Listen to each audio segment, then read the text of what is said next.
Hello guys, and welcome back to today's cryptocurrency video. And today we are going to be looking at our YFI, right? YFI or YEARN.finance currently at the $7,119 level. We are currently ranked at 240 with a market cap of about $237 million. We have a 24-hour volume of about $62 million, and today we are going to be looking at the price action, the technical analysis, or what is the weekly price action right here for YFI. So sit back, relax, and enjoy the video, right? So our YFI in the last 24 hours is up about 4.2%, and without further ado, let's push to the chart, right? And so beyond the chart right here for YFI versus the USD Theta, we on the weekly time frame Binance is steady to source, right? So last week we saw this sort of massive push to the downside after we saw this rejection right here of our 100 EMA. And at the moment we saw that rejection, we saw this massive push to the downside last week.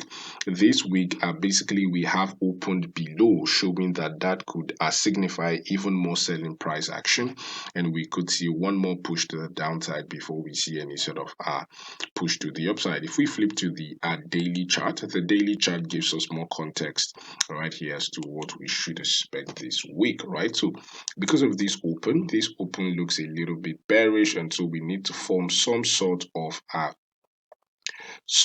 like sideways price action. As you can see right here, at the moment, every single time we saw a flip on the YFI, on the daily trending EMAs, we usually see a push to the downside. Same thing right here, we saw the flip. We're seeing with a very high likelihood we could see price coming back to retest the $6,000 level before we see any sort of bounce to the upside, right? So yes, we are at the $7,000 level with a very high likelihood this week we could see a retest of the 6,300 before we see any sort of bounce to the upside. So one more push to the downside before we see any sort of bounce to the upside right here for YFI. So this week could be bearish, where we could see a push into this 3,600 or 6,300 before we see any sort of bounce right there for YFI.